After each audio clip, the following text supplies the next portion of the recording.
we know that students take exams seriously? Because maybe they don't. We say teenagers today don't particularly take anything seriously. How do we know they do take it seriously? Well, because they do try and cheat from time to time in exams. So if they try and cheat, we would imagine that it's important to them to pass their exams or not to pass their exams. So how do we then know that that English exams in particular are stressful, are worrying? Well, this is actually a true story. 1st of December 2010, pilots investigated for cheating in English exams. Okay, this is from the Telegraph. 185 pilots were cheating. I'm not mentioning which airline. Okay, it says they used foul means to pass their 4th level test. Suspicions were raised when many pilots passed the exam despite failing to pass it in a spectacular fashion. That's my favourite bit of the article. Actually, they failed to pass it in a spectacular fashion. And as it says there, it was impossible to improve. So basically, they've taken an exam, maybe like CAE, they've failed it completely, and a couple of weeks later, suddenly they're passing it all, which was a little bit suspicious. So English exams can be stressful as well. What I want you to do is to look at the 8 statements, and with your partner, can you try and decide on which one, the most important task is to decide which one you think is the least useful. Okay, which one do you think is the least useful? And then maybe also, if you can, which one do you think is the most useful? Any suggestion for the least useful? Don't be nervous, yeah? So don't be nervous, it's like going to the dentist. The dentist says, don't worry, this is not going to hurt. As soon as the dentist says that, you know that it's time to worry, yeah? So don't be nervous doesn't really help a lot, does it? In fact, probably it might have the exact opposite effect, just to make you more nervous. I would say, were there any that you particularly liked, that you thought were particularly useful? Was there any one in particular?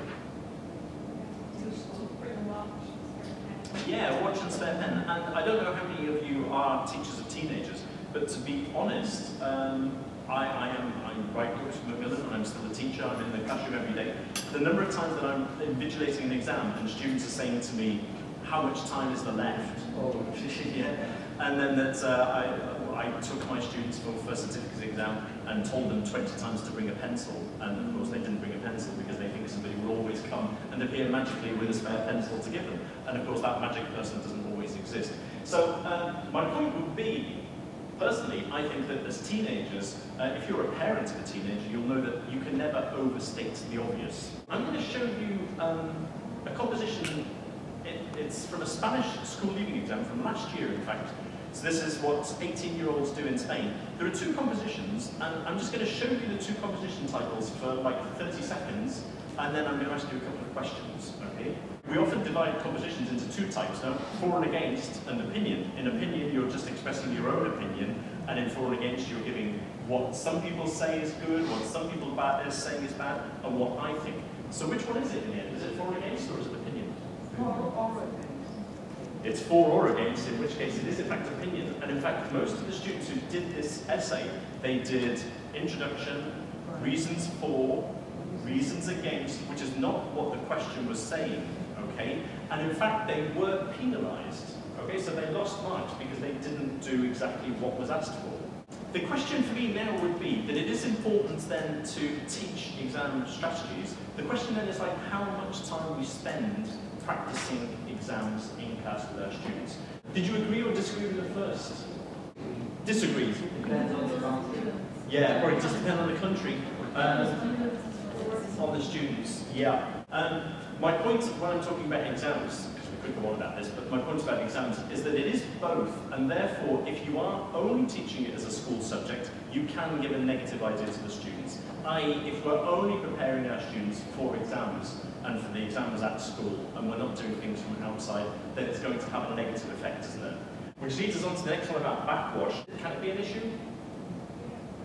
I think it can. I've actually, I've visited many different countries, and what is interesting is that in each different country, the exam does change quite a bit, actually, the way that English is taught, whether we realise it or not, but it does influence. For logical reasons, it does influence the way. Songs, games, literature, all very interesting. There's no time to do these things. Agree, disagree? Disagree, yeah, and I think this is where, again, the exam obsession can become very negative as well, that if you're only teaching for this exam and you haven't got time to do other things. Describing photos is a classic in all speaking exams, and just about every exam that there is, there's some moment of describing photos, whether it's a Cambridge exam or a school leaving exam. Get them to bring in photos, okay? And make a slideshow where you put, whatever, 4, 5, 6 photos. Each photo is for the time that you need. If in your exam it's 60 seconds, then each slideshow, each photograph is on the projector for 60 seconds, then it changes. Working in pairs, one student describes for a minute, then they stop. Now, somebody, I can't remember which talk I was in, I think it was yesterday, talking about rehearsing. And I think that's very true, that a very useful activity for any student, but particularly secondary students, to gain confidence is to do this not just once, but twice, but 3 times, but 4 times. This is a really good activity to do. Also, you don't really need much material. The do-it-yourself gap fill. So basically, what you give to the students is the gap. Okay, so these are the 4 multiple choice alternatives, if you like. And you get the students to write the question. And then, of course, once the students have written the questions, then the students exchange the questions, and then they do their partners or another group's questions. So it's just a simple idea to get the students to think of how a question was formulated. How is the examiner actually thinking of these questions? You can do the same even with reading comprehensions, of course. Just give the students the reading text and no task, and get them to write true-false questions, get them to write comprehension questions, and actually if the students can write true-false sentences or comprehension questions, it means that they've understood the text themselves. So what I'm suggesting of ways of helping students with exams is the first thing that we started talking about today with exam success tips and advice. This is an idea which integrating exam and revision work with language work. So if you look at this example, what grammar is it?